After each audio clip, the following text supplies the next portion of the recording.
Geraha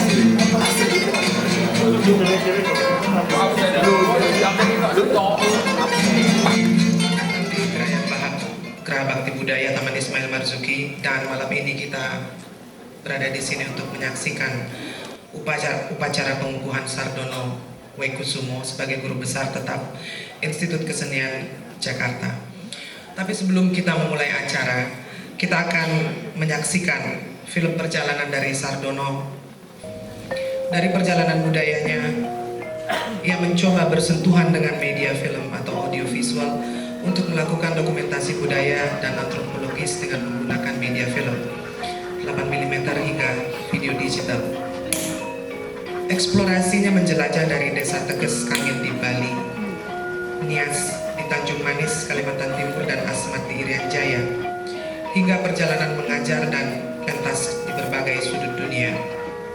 Perjalanan itu telah memberikan kekayaan kreatifnya yang juga memunculkan berbagai karya tari dan pikiran budaya yang dipentaskan dan diberikan di berbagai gedung dan forum pertunjukan internasional. Perjalanan itu juga menggambarkan bahwa Sardono pada akhirnya menjadi seorang pemikir budaya sekaligus guru seni.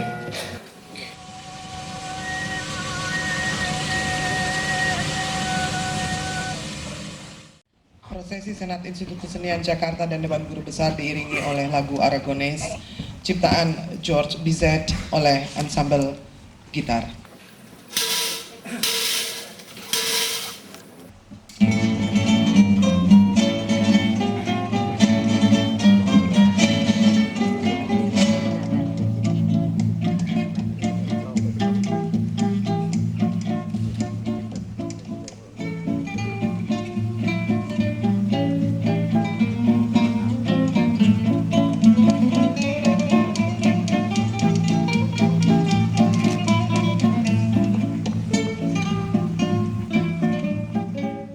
Kita akan menyanyikan lagu kebangsaan Indonesia Raya yang akan dipimpin oleh Nora Nainggolan. Indonesia, tanah airku, tanah tumpah darahku. Di sanalah aku berdiri, jadi pandu ibuku. Indonesia, kebangsaanku, bangsa dan tanah airku. Marilah kita berseru, Indonesia bersatu. Heningkan Cipta mulai. Selesai anggota Senat Akademik, para anggota Dewan Guru Besar, serta hadirin undangan yang terhormat. Pada hari ini, Rabu, tanggal 14 Januari 2004, sidang terbuka Institut Kesenian Jakarta diselenggarakan dalam rangka pengukuhan Saudara Sardono Wekusumo sebagai Guru Besar tetap Institut Kesenian. Dengan ini, sidang saya buka. Selanjutnya, saya persilahkan Saudara Sardono Wekusumo untuk menyampaikan pidato kebudayaannya. Saudara Menteri Budaya dan Pariwisata Igede Artika yang saya hormati, Saudara Gubernur Kepala Daerah DKI Sutioso yang saya hormati, yang terhormat Sivitas Akademika Institut Kesenian Jakarta yang saya cintai, dan hadirin yang terhormat dan berbahagia. Boleh juga saya menyebut alumni-alumni yang selalu girang.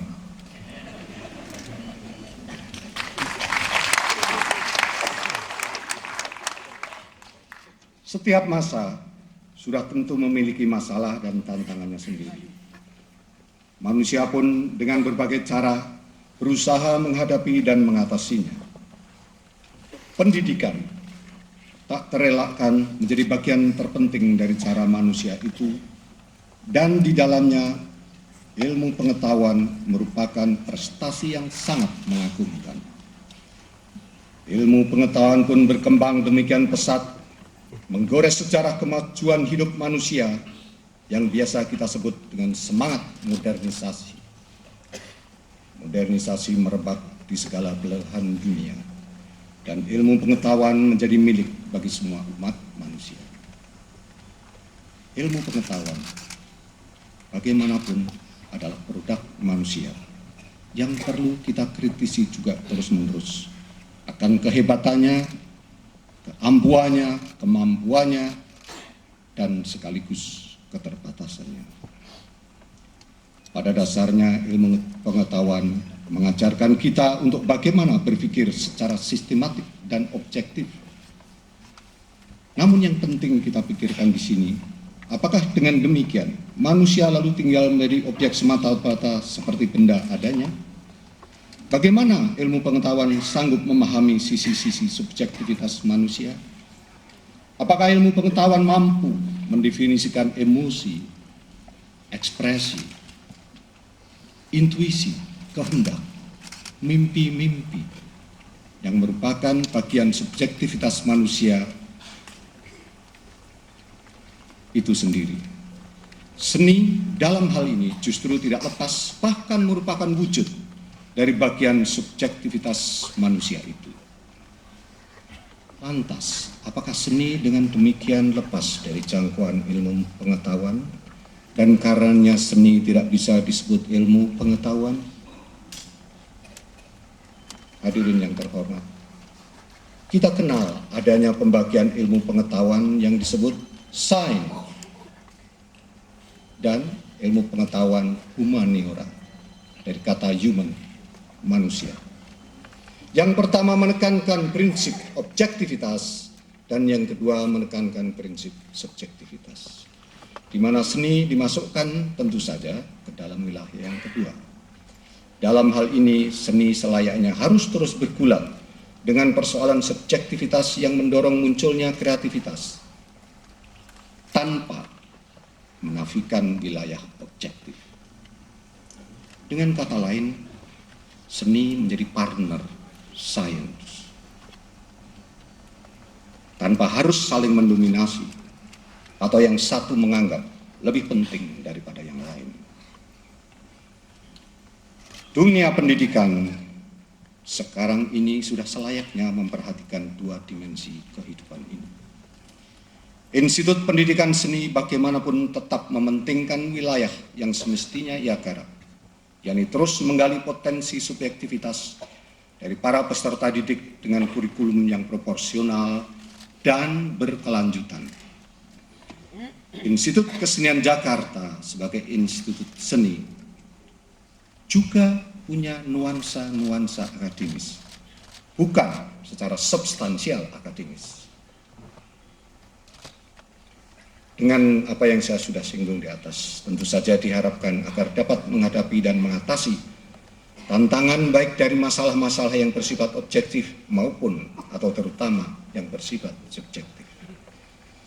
Tujuan pendidikan seni tak lain memaksimalkan kemampuan atau potensi kreativitas peserta didik hingga mereka mandiri sebagai individu, eksis. Keberhasilannya tergantung bagaimana kepekaannya terhadap tantangan zaman, baik yang bersifat umum, problema kehidupan sehari-hari, maupun khusus, yakni soal kreativitas. Baiklah saudara-saudara, saya ingin mengajak saudara untuk berpikir atau membicarakan masalah yang lebih makro.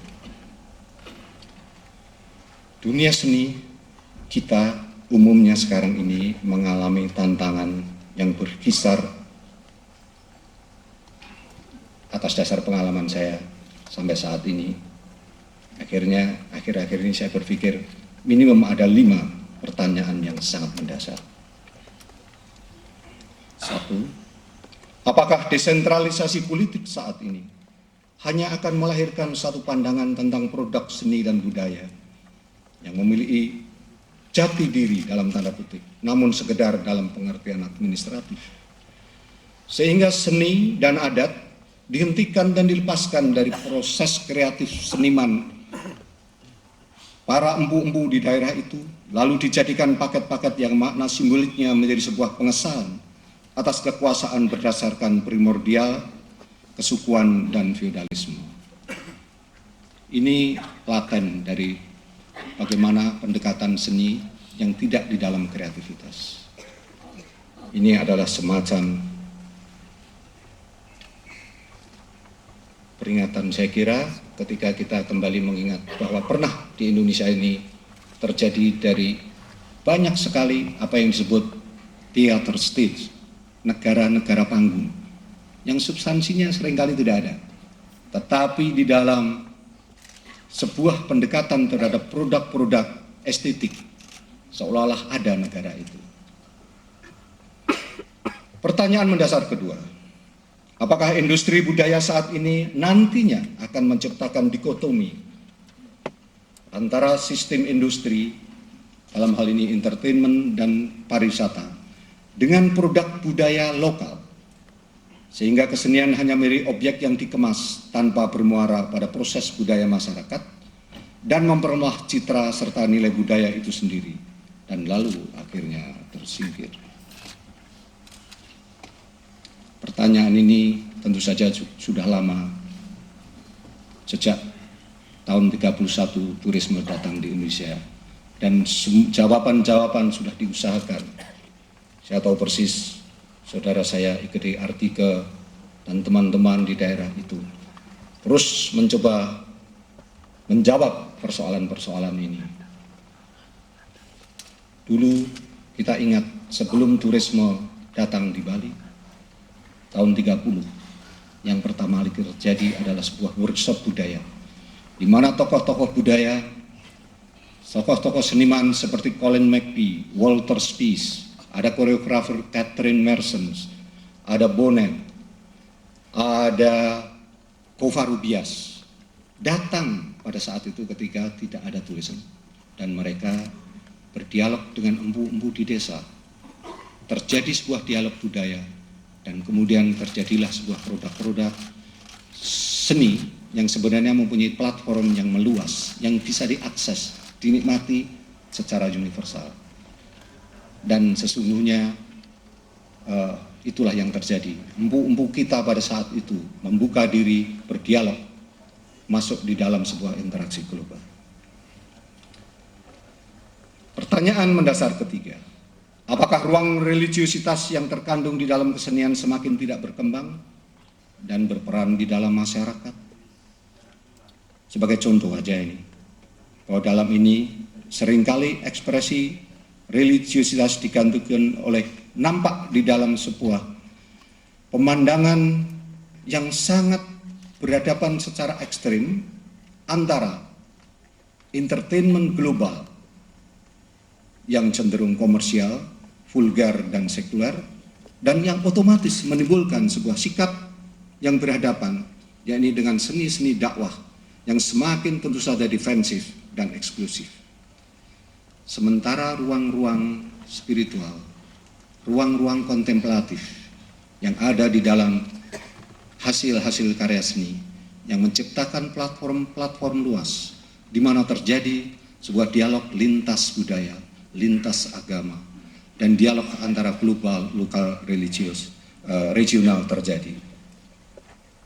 Apakah justru nantinya ruang-ruang manusiawi ini akan semakin lenyap? Pertanyaan keempat, apakah kita tidak perlu lagi melihat hubungan antara keanekaragaman hayati dan keanekaragaman budaya kita? Sungguh menarik. 136.000 pulau Indonesia, dan saya kira beratus ribu ragam corak kesenian yang ada di Indonesia. Korelasi ini mungkin menarik untuk kita telusuri kembali. Apakah hutan itu yang melahirkan kesenian-kesenian Dayak? Apakah juga tidak sebaliknya seniman-seniman Dayak itu menciptakan kesenian-keseniannya yang merawat alam itu? abad 21 di dalam banyak pertemuan-pertemuan tentang lingkungan hidup. Kembali hal-hal yang basis ini perlu dibicarakan lagi. Kearifan tradisional, sebuah pengetahuan untuk bagaimana membaca bahasa alam, bagaimana kita bisa hidup, bagaimana kita bisa memanfaatkan dan sekaligus juga melestarikan alam itu, sehingga merupakan modal kehidupan yang sangat bisa berkesinambungan, tetap lestari. Allah menganugerahkan pada negara ini kekayaan alam yang luar biasa. Kita memiliki satu di antara hanya 3 hutan tropis di dunia ini yang merupakan pilar penjaga seluruh ekosistem dunia, di mana hidup ribuan, mungkin ratusan ribu spesies yang nantinya secara dalam rekayasa bioteknologi akan melahirkan sebuah, kalau toh itu bisa menjadi sebuah industri yang ramah lingkungan, yang akan membawa sebuah kesejahteraan bagi warga Indonesia ini. Di negeri kita 2 keragaman flora dan fauna yang sangat berbeda, dengan adanya garis ditandai oleh garis Wallace yang menggurat tengah persis negara kita di Selat Lombok, di mana di belahan sisi ini dan sisi itu spesies yang sangat berbeda tumbuh dan berkembang. Pertanyaan mendasar kelima, apakah kita ini bangsa yang mudah lupa? Ataukah kita bangsa yang memiliki cara mengingat yang lain? Bagaimana dengan peninggalan-peninggalan berupa artefak-artefak yang menjadi kebanggaan kita? Bagaimana nilai-nilai peninggalan itu ternyata masih hidup hingga kini? Apakah dengan demikian kita memilih tingkat gradasi antara budaya benda dan budaya non-benda? Agak membingungkan, tapi saya akan memberi ilustrasi. Kita masih ingat ketika kita pelajaran sejarah di SMA, abad ke-7, Candi Jonggrang berdiri dengan dahsyatnya, dan sekarang sudah dibongkar. Luar biasa dahsyatnya sebuah mega structure abad ke-7 dibikin. Kita membayangkan dalam teknologi pada zaman itu berapa puluh tahun dibutuhkan, atau ratusan tahun dibutuhkan. Kemudian sesudah itu berapa puluh tahun untuk kemudian itu dipakai.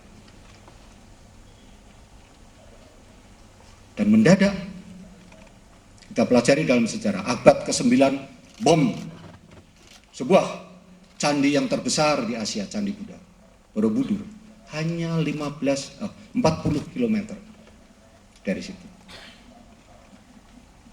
Berapa puluh tahun, berapa ratus tahun untuk membangun itu. Apakah kemudian kita bayangkan kemudian cari Prambanan kosong, sepi, dan kemudian Borobudur menjadi pusat perhatian. Kalau itu di hari abad ke-9, mungkin 10 baru selesai, baru digunakan. Abad ke-11, Muslim masuk. Sebuah ada paradigm baru. Candi Prambanan mungkin sepi, Borobudur mungkin sepi, tetapi nilai-nilai yang non-benda kelihatannya oleh para sufi, para wali, ditangkap nilai-nilai itu. Nilai-nilai moral yang universal, yang tersembunyi di setiap semua agama, itulah yang ditangkap dan dikembangkan. Dibiarkan nanti menciptakan bentuk-bentuk baru sesuai dengan zaman. Candi Prambanan mungkin sebagai monumen ditinggalkan, tetapi Ramayana Mahabharata, tetapi kebijaksanaan tentang agrikultur, membaca peran anak bangsa yang berkembang di abad zaman Prambanan itu berlangsung terus, dibiarkan hidup.